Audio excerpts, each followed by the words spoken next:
Welcome to String Theory Schools. I'm Jason Corsiniti, co-founder and chief innovation officer. This lab is for 3D character design and animation, so students have the opportunity to work with industry-leading software packages from Adobe and Autodesk, and we also partnered with Vicon to create an entertainment caliber motion capture studio. If I break the class down into like 4 groups who are working on a specific project, they won't all be hunched around a computer editing. I'll upload it on every computer, so every member of the group will be editing their own version of the project. And this is really good for the kids to start off with my 7th, 8th graders, and then even the 9th graders.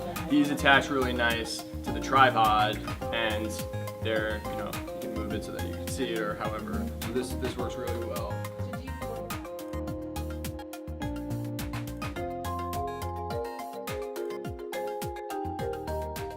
Today we want to touch on a little bit about creative learning and also new media as a teaching tool. And I want to start with Andrew, which just amazing web series that you guys have. Andrew, how do you feel that either enhances or inhibits or hinders educational experience for kids?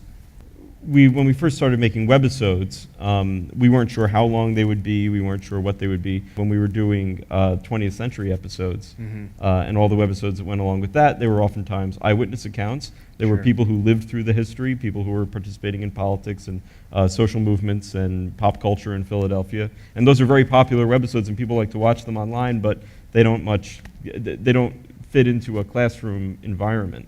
The way that these things are presented to an audience, just the form of them can dictate whether or not they're useful. About 8 years ago, I made a short documentary called Fridays at the Farm that was made entirely with a digital still camera. And I took about 20,000 pictures to make this movie. What I've noticed is that adults take, myself included, take about 5 minutes to kind of fall into the rhythm of the storytelling because it's very jumpy. But kids in like 10 seconds, they're just in and they don't really care. They're so used to so many different styles of media being presented to them. We have YouTube, we have Netflix. What is it like to be in a school and in a world where kids need to get to these various resources? I have students who have created, especially my 10th graders, their own YouTube channel. That's part of the curriculum that I'm building, is that they're essentially branding themselves. I have a few students who actually get income off their YouTube channels. For having advertisements in the movies that they're creating, they make $30 to $50 a month. There's an amazing amount of work being done, an amazing amount of incredible work being done, but it often happens with individual schools, such as yours, individual educators, individual organizations that are taking it on. Whether you're an art teacher, whether you end up being a doctor, or you work in retail, no matter what you do in your career, you're going to be interacting with media in some way. So we have to prepare them.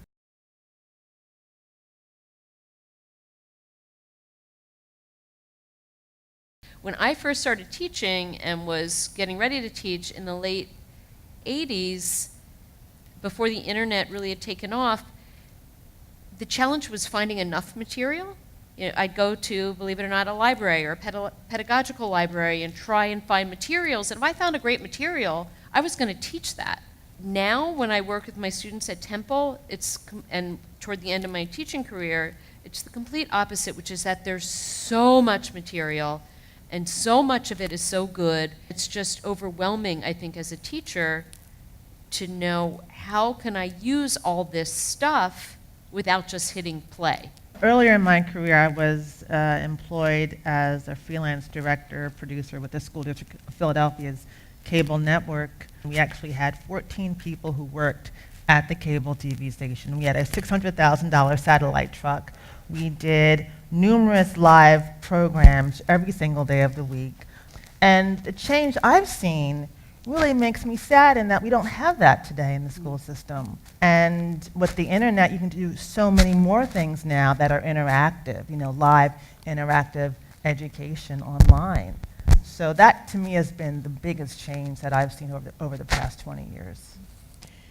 I think with kids, sometimes it's about sharing what you think and how many people are watching what you think. And, you know, is it really the quality of what you're thinking, or is it the attention you're getting? And how do you guys deal with that in a classroom setting? Just because kids can confidently go and make an iMovie, for me as a classroom teacher, it was still my job to set up what my expectations were and have those expectations be academically sound. Right. No matter how many likes they got. Right? Right, exactly, exactly.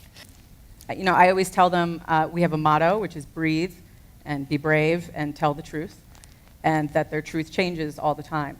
And I always tell them that they can't play someone else until they learn how to play themselves. So we do a lot of that sort of self-reflective work of acceptance and discovery, and it's fantastic. It's very rewarding.